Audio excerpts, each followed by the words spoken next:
おはようございます。Sasaki です。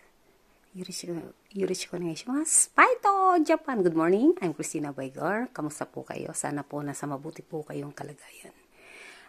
Kanina po ako gising madaling araw kaya po ako nag-short video. Ito pong kailangan po namin gumawa ng long video para po sa ads. At huwag niyo po sana skip yung ads. Ayan po ang magpapasweldo po sa akin. At ito po, let's go po tayo. Tulad naman sinasabi ko po naman sa inyo, unti-unti po, dahil talagang hindi po biro. Ito po magiging office ko po ito. Papalagyan ko po. Paunti-unti po. Kasi hindi naman po tayo nanalo ng luto. Tumingin na lang po tayo sa kapitbahay natin. Diba? Wala po tayong magagawa. Nakalib nga po ko. Ito po ang aking kalagayan sa araw-araw. Ito po. Kasi nga po dito po sa Japan. At sana po ipag-pray po natin ang Israel at saka ang Iran po na sana po magkaroon po ng katahimikan at magkaayos na po. Dahil kawawa din po ang mga bata. Nakakadurog din po ng puso. Ito po dito po sa bintana na lang po tayo nagagawin. May tao po. Ito pa. At ngayon po, ang gagawin ko, wala naman akong magawa. Diba po? Dahil ako nga lang po mag-isa dito. At nabitin po ko sa sinabi ko kahapon. Yung isa dyan, may operasyon, dinala sa Canada, tapos hindi na babalik. Anak ka ng tipaklong. Diyos ko, nagbabody language ka pa sa iyong, sa iyong reels. Wag naman sana ganun. Buti na lang kamo. Magkakasama pa kayong tatlo, no? Okay, din sa oras, hindi po ako galit. Naintindihan ko po kayo. At about naman sa aking engage, hindi ako galit, tandaan ninyo. Pero sana, alam nyo, ang dinadaya ninyo, sarili ninyo. Hindi po ako. Tandaan ninyo, ano man ang ini-intention nyo po sa akin. Alam ko na po. At hindi naman totally akong pangit. Hindi po ko, kaya nga ako lalo po ko nagpapasexy. Diba?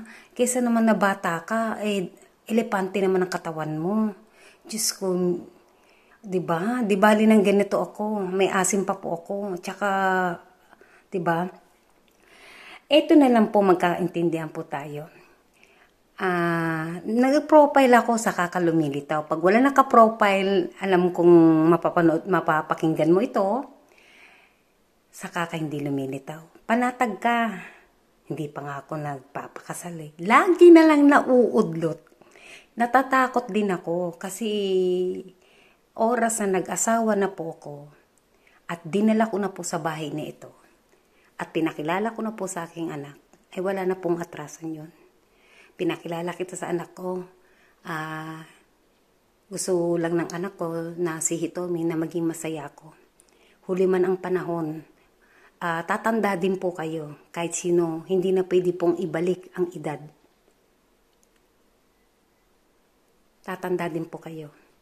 Hindi na po. At ganito lang po. Wala na po ako maano ko, hindi. Ganito na lang. Ito na lang po.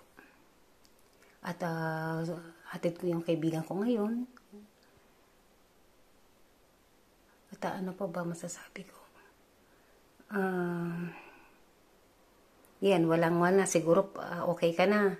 Dahil alam mong inalis ko na. Talagang pa nagpa-profile talaga ako. Hindi ko alam kung ano. Gandang-ganda ka. Kasi, sexy talaga ako. Dahil alam nyo po, sa totoo lang, napakahirap po mag-diet. Lamunera po ako, sa totoo lang. Almusal, alas 10, alas 12, alas 3, alas 5, alas 7, alas 8, mayroon pa akong snack sa bawat gising ko. Kailangan busog po ko. Diba?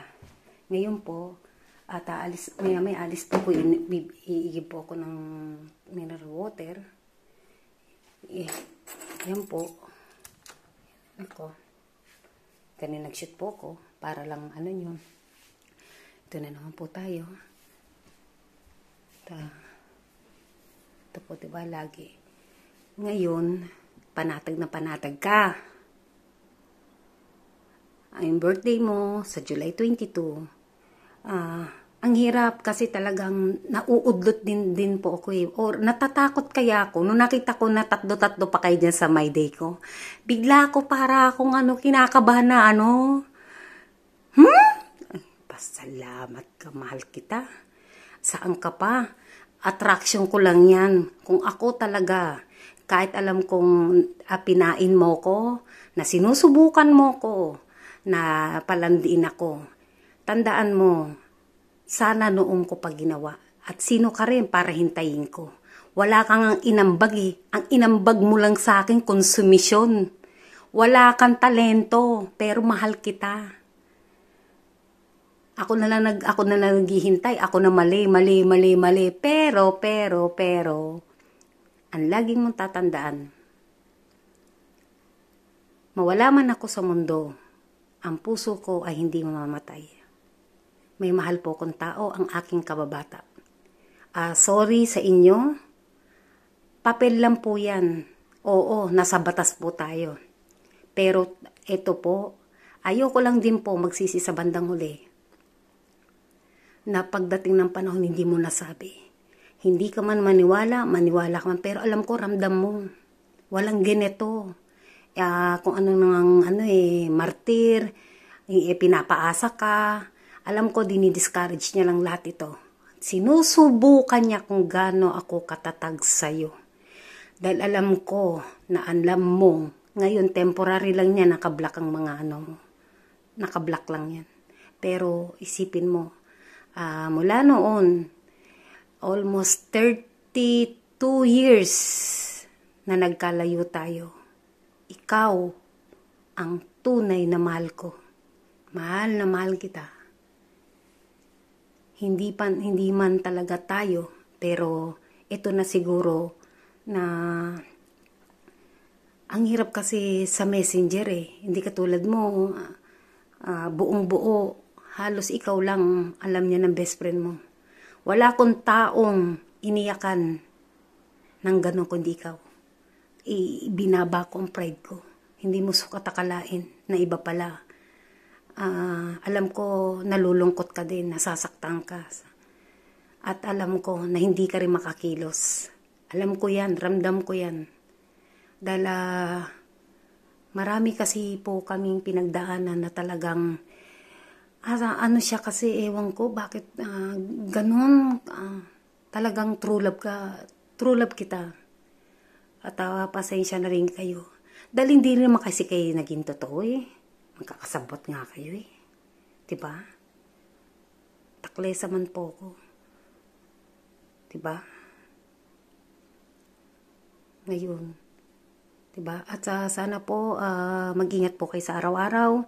At tuparin nyo po ang inyong pangarap. At respetuhin nyo po ang inyong mga anak. Respetuhin nyo po ang inyong magulang na nagpapalaki sa inyo, nagpakahirap po sa inyo. Magiging magulang din po kayo balang araw. Magsisisi din po kayo sa mga ginawa ninyo. Baka huli na. Ang mapapayo ko lang po sa isang bayanan na mag-thank you kayo sa araw-araw sa inyong magulang at mag-sorry po kayo.